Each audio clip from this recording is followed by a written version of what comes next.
नमस्कार दोस्तों, स्वागत है आप सबका एक बार फिर से आपके इस अपने यूट्यूब चैनल पे। तो आज का ये वीडियो जो है वो आरआरबी से रिलेटेड है। रेलवे का टीचिंग का एग्ज़ाम आपका हुआ था जो अभी 10, 11 और 12 तारीख को हुआ था सितंबर में। तो उसकी कट ऑफ कितनी रहने वाली है, कौन से सब्जेक्ट की कट ऑफ ज़्यादा रहेगी, सब हम डिस्कस करेंगे। और एक और डाउट जो है वो स्टूडेंट्स पूछ रहे हैं कि क्या फीमेल और मेल की जो कट ऑफ है वो अलग रहने वाली है। और दूसरी और इंक्वायरी आ रही है कि क्या एससी ओबीसी वगैरह की कट ऑफ जो है वो ज़्यादा नीचे रहेगी। तो उस सब के बारे में आपको बताता हूँ। तो इस वीडियो को कंप्लीट देखें और वीडियो को लाइक भी करें और चैनल को सब्सक्राइब भी कर लें। तो सबसे पहले हम कट ऑफ के बारे में बात कर लेते हैं। देखो, जो भी कमेंट आ रहे हैं मेरे पास, मेरे चैनल पे मैंने जो भी वीडियो अपलोड किए हैं सभी के नीचे जो है वो वीडियो में कमेंट लोगों ने किए हैं, सभी स्टूडेंट्स ने। तो उन्होंने लगभग 70 के आसपास जो है अपना स्कोर बताया है। फाइनल स्कोर मैं नहीं कह रहा कि उनका 70 हो रहा है, हो सकता है थोड़ा बहुत ऊपर नीचे हो, क्योंकि जितने अटैम्प्ट करके आए हैं, कोई 85 करके आया है, कोई 90 स्कोर करके आया, कह रहा है मैं 90 करके आया हूँ। लेकिन आपको पता है 90 जो है वो एक्यूरेट हो ही नहीं सकते।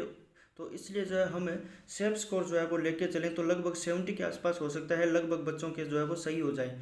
तो जिसने भी 70 से 75 के बीच में स्कोर किया है टीजीटी और पीजीटी में, तो उसका मान के चलो श्योर जो है वो सिलेक्शन हो जाएगा। अब बच्चे पूछ रहे हैं कि एक दो पोस्ट है तो उनका सिलेक्शन कैसे होगा 70 नंबर पे। तो मैं आपको बता दूं कि नेगेटिव नंबर का जो ये है एग्ज़ाम है, तो उसमें क्या होता है कि नेगेटिव में जो बच्चे जो करके आते हैं और सीडीपीए प्रोफेशनल एबिलिटी में जो क्वेश्चन होते हैं वो सेम लगते हैं सबको, लेकिन आंसर उनके जो है वो समझ में नहीं आते। उसी हिसाब से अंडरस्टैंडिंग बेस का एग्ज़ाम था ये 50 नंबर का। तो उसमें जो है वो कम ज़्यादा नंबर होने वाले हैं और वहीं से जो है वो आपका स्कोर जो है वो ऊपर नीचे होने वाला है। तो लगभग मान के चलो 70 से अगर किसी के 2-3 नंबर ऊपर है तो वो पूरा सेफ है, और 70 के आसपास वाले भी सेफ है। टीजीटी और पीजीटी में कोई भी सब्जेक्ट आप मान के चलो। उसके बाद पीआरटी की बात करें, पीआरटी में देखो काफ़ी बच्चे ज़्यादा हैं और सभी की सीडीपी जो है वो स्ट्रॉन्ग है, और इसलिए जो है वो उनका 75 के आसपास जो है वो रहने वाली है। सभी जोन की कट ऑफ लगभग 75 मान के चलो, उससे नीचे जो है वो नहीं रहेगी, इतना जो है वो श्योर है। अब बात करें 75 ही क्यों रहेगी या इससे 80 क्यों नहीं रहेगी। देखो 80 भी जा सकती है, लेकिन मिनिमम जो है वो 75 जो है वो आपको लेने ही पड़ेंगे।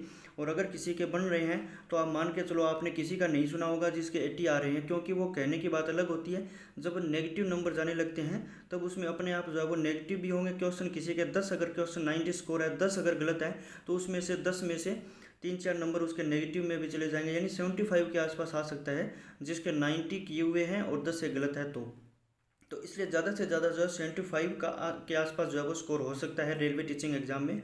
अब दूसरी और बात आती है कि क्या फीमेल की कट ऑफ जो है वो अलग रहेगी। बिल्कुल भी नहीं, क्योंकि जो फीमेल और मेल की जो कट ऑफ होती है वो DSSS में अलग वैकेंसियाँ आती है, उसके हिसाब से जो है वो उनमें पहले से ही प्री डिफाइन होता है। लेकिन रेलवे वाले में जो है वो प्री डिफाइन नहीं है कि जो टीचिंग के एग्ज़ाम होने वाले हैं उसमें मेल और फीमेल की कट ऑफ अलग जाएगी, क्योंकि इतनी ज़्यादा वैकेंसी थी भी नहीं तो हम अलग नहीं कर सकते, ये सबको पता है। 5-4 पोस्ट है हर सब्जेक्ट की, तो उसमें क्या ही फीमेल और मेल की निकालेंगे, क्योंकि उसमें कैटेगरी का भी ध्यान रखना होता है, रिजर्वेशन का भी ध्यान रखना होता है।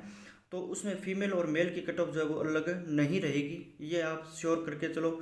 और सबसे ज़्यादा जो है वो कट ऑफ जो है वो किसकी रहेगी ये अभी किसी को नहीं पता, क्योंकि सब्जेक्ट में लगभग सारे सेम हैं। तो उस हिसाब से 70 और 75 आप सेफ स्कोर मान के चलो। और अगर कोई आपका डाउट हो तो आप कमेंट में पूछ सकते हैं इसी वीडियो के। और बाकी जो है मैं आपको समय समय पर अपडेट देता रहूँगा। तो इस वीडियो के नीचे आप कमेंट करके अपना स्कोर ज़रूर बताएं। अगर किसी को लगता है उसके 80+ आ रहे हैं तो आप प्लीज़ इस वीडियो के नीचे कमेंट ज़रूर करें, ताकि सभी बच्चों को पता चल सके कि कितना स्कोर लगभग हो रहा है। और एक और बात बता दूं कि जो फाइनल आंसर की है वो आपकी 30 सितंबर के आसपास जो है वो आ जाएगी, ये भी श्योर है। 20 दिन के आसपास जो है वो दे देते हैं, यानी 10, 11, 12 का एग्जाम हुआ है तो लगभग 30 के आसपास जो है आपकी आंसर की आ जाएगी। तो यही अपडेट थी आपके लिए। अगर आप चैनल पर नए हैं तो चैनल को ज़रूर सब्सक्राइब कर लें और इस वीडियो को लाइक और शेयर करें और चैनल को ज़रूर सब्सक्राइब करें। Thank you. जय हिंद, जय भारत।